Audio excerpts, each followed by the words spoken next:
Welcome to Fab Movie. This video contains spoiler, please watch carefully. Kids and parents are gathered for a Little League baseball game. Finney Blake is pitching, with his sister Gwen cheering him on. Finney manages to throw two balls that get strikes, but on the third, another player, Bruce Yamada, hits the ball and scores a home run, letting his team win. Despite the loss, Bruce commends Finney for his arm. Bruce is later seen riding his bike around town, greeting some girls from school along the way. Then a black van pulls up in front of Bruce, and he stops in his tracks. Finney and Gwen live with their father, an abusive alcoholic still mourning the loss of his wife and the kid's mother after she committed suicide. As the siblings start walking to school, they see a crowd of kids gathered as the school bully Moose is antagonizing another kid named Robin Oriano. To everyone's surprise, Robin is skilled at fighting and dominates Moose, beating his face to a bloody pulp. Finney and Gwen keep walking, with Gwen mentioning a local kidnapped known only as the Grabber, since they have learned that Bruce has gone missing. At school, Finney is bullied by three boys who follow him into the bathroom and call him names. Robin enters and threatens the bullies if they mess with Finney. Robin also encourages Finney to stand up for himself. Meanwhile, two detectives come to the school and speak to Gwen in the principal's office. Gwen claims she has dreams relating to the missing children taken by the Grabber, but she cannot explain the meaning behind these dreams. The next day, Finney wakes up to find his father beating Gwen because of the cops visiting his job and asking questions regarding Gwen's dreams and the correlation between that and Bruce's disappearance. Gwen breaks her dad's liquor bottle, and he beats her harder. He orders Gwen to say that her dreams are not real, as her mother had similar dreams that were believed to be premonitions.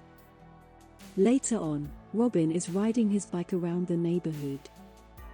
He then turns the corner and finds the Grabber waiting for him, holding black balloons. Parents around the neighborhood are informed about Robin's disappearance. The bullies at school then go after Finney and start to beat him, but Gwen defends him by whacking one bully over the head with a rock, causing him to bleed a lot. Gwen gets kicked in the face, and the other two bullies continue to beat Finney. Later during class, Finney is paired up with his crush Donna as his science partner. She offers sympathies for Finney getting beaten. Finney splits from Gwen as they walk home, and he encounters the Grabber's van. He poses as a regular man spilling his groceries, but once Finney spots the black balloons, the Grabber attacks Finney and sprays his mouth with a chemical to knock him out before he's thrown into the van. Gwen and other kids from school soon learn that Finney is missing. The Grabber brings Finney to his basement and keeps him prisoner. There is only one window but no way for anyone to hear him if he screams. The Grabber taunts Finney but assures him he's special.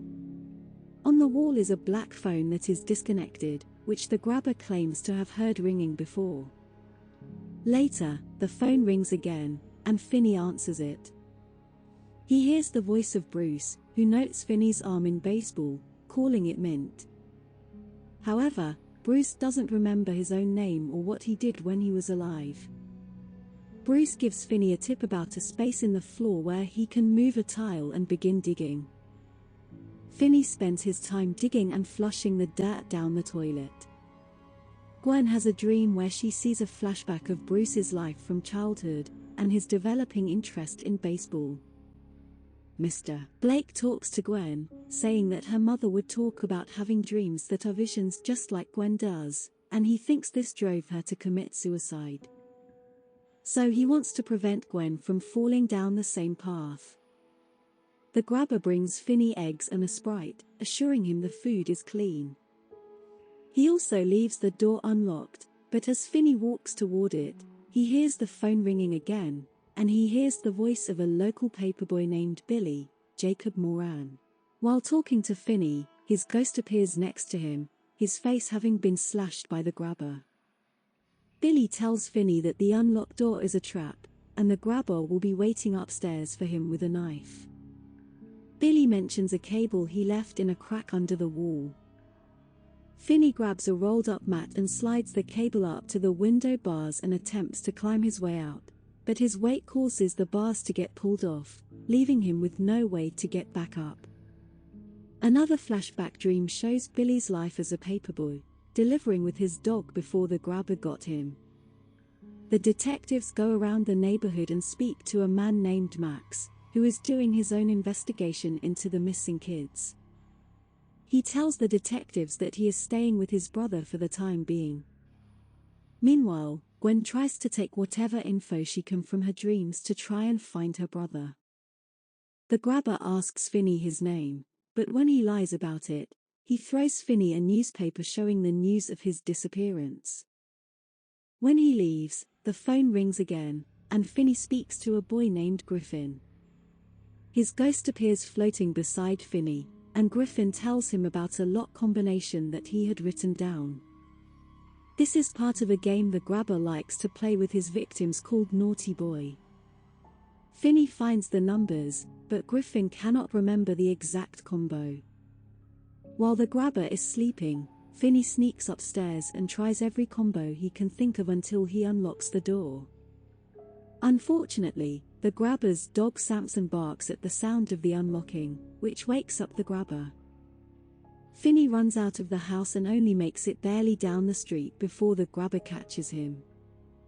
Neighbors turn on their lights, but the grabber threatens to kill Finney right then and there if he makes a sound. He waits until the lights turn off before taking Finney back. The phone rings again later, but this time, Finney hears the voice of a local punk named Vance Hopper.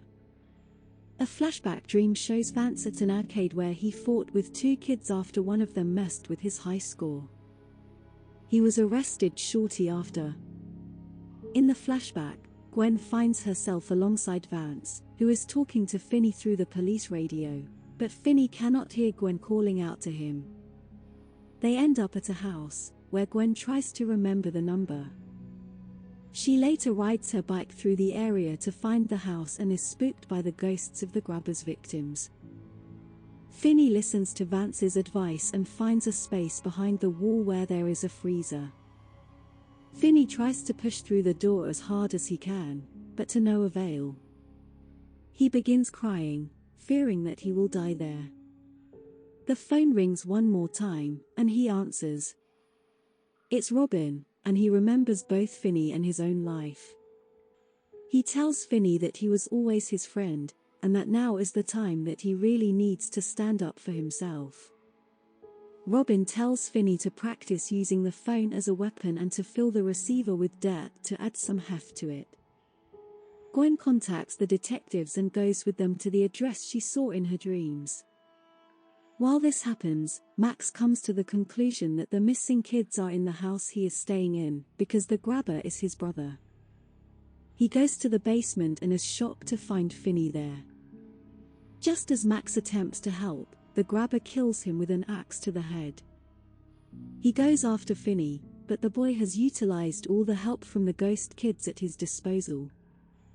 He sets up a rug over the hole he dug, using the cable to trip the grabber and drop him into the hole, where he breaks his ankle after it hits the bars from the window. Finney then begins wailing on the grabber with the phone, and it rings one last time. Finney forces the grabber to hear the voices of his victims taunting him over his demise, and Finney snaps his neck. He grabs a steak from the freezer and throws it to Samson to keep him distracted. The detectives search the house, but find it empty until one officer finds the basement. Instead of finding Finney, the detectives find the bodies of the other 5 boys buried in the dirt. The house where Finney was being held is across the street. He unlocks the door and steps out into the sun, where Gwen sees him and runs to her brother. The authorities take care of the kids, and they are picked up by their father, who tearfully apologizes to both of them for how he treated them. Finney returns to school more confident than before. The other kids see him as a legend for killing the grabber, and the bullies no longer dare to mess with him. He rejoins Donna in science class, but he tells her to call him Finn.